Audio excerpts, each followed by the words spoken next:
So అందులో first వచ్చేసి laptop గురించి.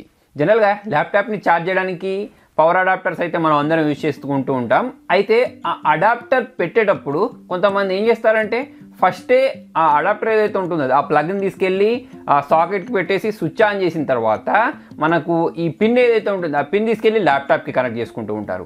సో అలా చేసేటప్పుడు ఏమవుద్ది అంటే షార్ట్ సర్క్యూట్ అయ్యే ఛాన్సెస్ ఎక్కువ ఉన్నాయి. ఎప్పుడైనా సరే మీరు ఫస్ట్ ఏం చేస్తారంటే ఆ పిన్ ఏదైతే ఉంటుందో దాన్ని ఫస్ట్ ల్యాప్టాప్కి కనెక్ట్ చేసిన తర్వాత నెక్స్ట్ ఈ పవర్ అడాప్టర్ ఏదైతే ఉంటుందో దాన్ని సాకెట్కి కనెక్ట్ చేసి మరి మీరు స్విచ్ ఆన్ చేయండి. తప్పిస్తే సో ఇంతకుముందు చెప్పినట్టు ఫస్టే పవర్ అడాప్టర్ దాన్ని కనెక్ట్ చేసి స్విచ్ని అయితే కనెక్ట్ చేయకండి, దానివల్ల డ్యామేజ్ అయ్యే ఛాన్సెస్ అయితే ఉంది. నెక్స్ట్ ఇప్పుడు ల్యాప్టాప్ గురించి. జనరల్గా మనం ల్యాప్టాప్లో వర్క్ చేసేటప్పుడు ఏం చేస్తాం, ఛార్జింగ్ కనెక్ట్ చేసేసుకొని వాడుతూ ఉంటాం. అది ఆటోమేటిక్ ఛార్జింగ్ అయిపోద్దిలే అని చెప్పేసి. సో అది ఫుల్ ఛార్జ్ అయినా కూడా ఆ పవర్ ఆఫ్ చేయకుండా దాన్ని అలాగే కనెక్ట్ చేసుకొని వాడుతూ ఉంటాం. సో అలా వాడడం వల్ల మన బ్యాటరీ కెపాసిటీ రాను తగ్గుకుంటూ వెళ్ళిపోతూ ఉంటుంది. సో అందుకోసమే ఎప్పుడైనా సరే మీరు ఈ పవర్ అడాప్టర్ యూజ్ చేసి ఛార్జ్ చేస్తూ ఉంటారు అంటే మీరు ఇంట్లోనే ఉన్నారు, పవర్ అడాప్టర్ కూడా మీకు దగ్గరనే ఉంది అని అనుకున్నప్పుడు ఈ బ్యాటరీ అనేది 50 to 60% ఛార్జ్ అయిన తర్వాత ఆ బ్యాటరీని రిమూవ్ చేసేయండి. సో అలా అయితే మీరు మీ బ్యాటరీని ఎక్కువ రోజులు వచ్చే విధంగా చేసుకోవచ్చు. నెక్స్ట్ ఇప్పుడు వచ్చేసి చాలామంది ఏం చేస్తారంటే ల్యాప్టాప్నైనా కానివ్వండి పీసీనైనా కానివ్వండి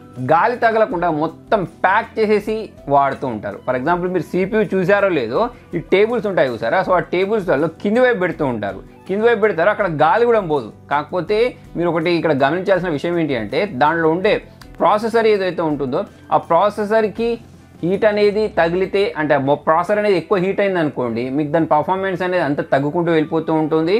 అంతేకాకుండా అది డ్యామేజ్ అయ్యే ఛాన్సెస్ కూడా ఉన్నాయి. కాబట్టి ఎప్పుడైనా సరే ఈ ల్యాప్టాప్నైనా కానివ్వండి ఈ CPUనైనా కానివ్వండి కొంచెం గాలి తగిలే ప్లేస్లో ఉంచండి. ఫర్ ఎగ్జాంపుల్ ఇప్పుడు ల్యాప్టాప్ గురించి మాట్లాడితే కొన్ని ల్యాప్టాప్కి ఈ ఫ్యాన్స్ ఏవైతే ఉంటాయో అవి ల్యాప్టాప్ కింది వైపున ఉంటాయి. సో అటువంటిప్పుడు మీరు టేబుల్ మీద పెట్టేశారనుకోండి అది మొత్తం కవర్ అయిపోద్ది. అలా కాకుండా దీనికి సపరేట్గా స్టాండ్స్ దొరుకుతాయి ల్యాప్టాప్ పెట్టుకోవడానికి. సో ఆ స్టాండ్స్ మీద పెట్టుకొని మీరు వాడుకున్నారనుకోండి సో అటువంటిప్పుడు మీ ల్యాప్టాప్ పర్ఫార్మెన్స్ కూడా ఇంప్రూవ్ అవుద్ది. ఇప్పుడు మీ ల్యాప్టాప్ అనేది దాని మీద వెయిట్ ఎక్కువ పడింది అనుకోండి, హీట్ ఎక్కువైంది అనుకోండి, సో అటువంటిప్పుడు ఆటోమేటిక్ దాని పర్ఫార్మెన్స్ అనేది తగ్గుకుంటూ వెళ్ళిపోతూ ఉంటుంది. సో అటువంటిప్పుడు మీకు పర్ఫార్మెన్స్ బాగుండాలన్నా కాకుండా ల్యాప్టాప్ లైఫ్ ఎక్కువ రోజులు రావాలంటే దానికోసం సపరేట్ స్టాండ్ దొరుకుతుంది. ఆ స్టాండ్ మీద పెట్టేసుకొని మీరు వాడుకున్నారనుకోండి ఇటువంటి డిసడ్వాంటేజ్ నుంచి అయితే మనం రక్షణ పొందొచ్చు. నెక్స్ట్ ఇప్పుడు వచ్చేసి హైబర్నేట్ మోడ్ గురించి. నేను ఇంతకుముందు మీకు చాలాసార్లు చెప్పాను మన ల్యాప్టాప్ అనేది ఫాస్ట్గా బూట్ అవ్వాలి అంటే మీరు హైబర్నేట్లో పెట్టేసుకోండి, దానివల్ల మనకు ఎటువంటి డిసడ్వాంటేజ్ ఉండదు అని చెప్పేసి. కాకపోతే ఈ చెప్పిన టిప్ ఎక్కడికి తెలుసా, మీరు ఎక్కువగా ట్రావెల్ చేయరు, ఒకటే దగ్గర కూర్చొని ల్యాప్టాప్ వాడుతూ ఉంటారంటేనే మీరు హైబర్నేట్లో పెట్టండి. అలా కాకుండా మీరు ట్రావెల్ చేస్తూ ఉంటారనుకోండి సో అటువంటిప్పుడు అయితే ఈ హైబర్నేట్లో పెట్టకండి. సో ట్రావెలింగ్లో మీ చెయ్యో లేకపోతే మీ వేలో తగిలి ఆటోమేటిక్ ఈ ల్యాప్టాప్ ఆన్ అయిపోయింది అనుకోండి, ఆన్ అయిన తర్వాత ఆ కుదుపుల వల్ల మనకి ప్రాసెసర్ అనేది హార్డ్ డిస్క్ అనేది తిరుగుతూ ఉంటుంది. కాబట్టి దానిలో ఉండే ఈ డిస్క్స్ ఏవైతే ఉంటాయో అవి తిరుగుతూ ఉంటాయి, ల్యాప్టాప్ దగ్గర ఫ్యాన్ తిరుగుతూ ఉంటుంది. సో దానివల్ల ఏంటిదంటే దీనికి కొంచెం డ్యామేజ్ అయ్యే ఛాన్సెస్ ఉన్నాయి అన్నట్టు. సో అందుకోసమే ఎప్పుడైనా సరే ట్రావెలింగ్లో ఈ హైబర్నేట్ ఆప్షన్ అయితే యూజ్ చేయకండి. నెక్స్ట్ చాలామంది చేసేది సన్లైట్లో పెట్టి ఈ ల్యాప్టాప్ని లేదా మానిటర్స్ని వాడుతూ ఉంటారు. అంటే సన్లైట్లో పెట్టడం అంటే వాళ్ళు ల్యాప్టాప్ లేదా ఈ మానిటర్స్ ఎక్కడైతే పెట్టుకుంటారో అక్కడ డైరెక్ట్ సన్లైట్ వచ్చి పడుతూ ఉంటుంది. కాకపోతే వాళ్ళు దీన్ని ఇగ్నోర్ చేసేస్తారు. కొద్దిసేపు అయిన తర్వాత ఆటోమేటిక్ ఈ ఎండ వెళ్ళిపోద్దిలే వేరే దిక్కు వెళ్ళిపోద్దిలే అని చెప్పేసి అనుకుంటూ ఉంటారు.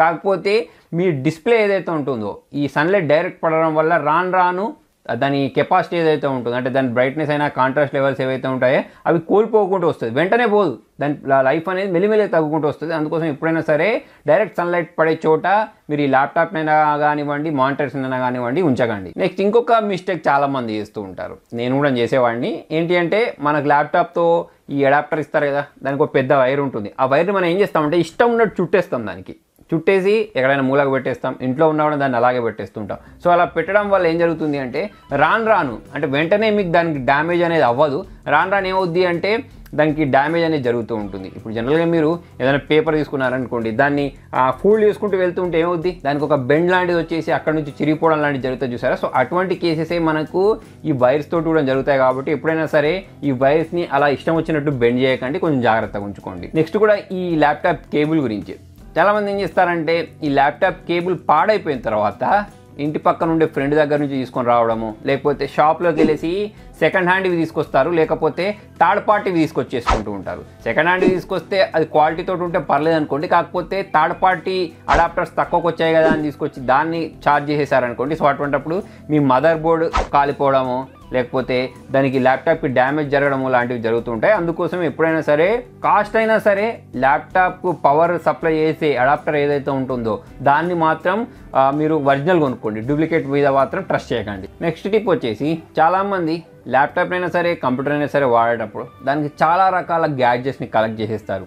అది ఎక్స్టర్నల్ హార్డ్ డిస్క్ అయినా కానివ్వండి, ఎక్స్టర్నల్ DVD రైటర్స్ అయినా కానివ్వండి, USBs అయినా కానివ్వండి, 3.5mm జాక్ అయినా కానివ్వండి, బ్లూటూత్ డివైజెస్ అయినా కానివ్వండి, ఇటువంటివి కనెక్ట్ చేసుకొని వదిలేస్తూ ఉంటారు. మాకు బ్యాటరీ బ్యాకప్ ఎక్కువ రావట్లేదు అని అంటూ ఉంటారు. సో ఫ్రెండ్స్ చూడండి, మీరు ఆ గ్యాడ్జెట్స్ని వాడినా వాడకపోయినా మీకు ఈ పవర్ కన్జంప్షన్ అనేది జరుగుతూ ఉంటుంది. కాబట్టి మీరు వాడినప్పుడు ఈ బ్లూటూత్ అయినా కానివ్వండి, హెడ్ఫోన్స్ అయినా కానివ్వండి, USB డ్రైవ్స్ అయినా కానివ్వండి, వీటన్నిటిని తీసేయండి. దానివల్ల మీకు కొంత బ్యాటరీ బ్యాకప్ అయితే ఇంప్రూవ్ అవుద్ది.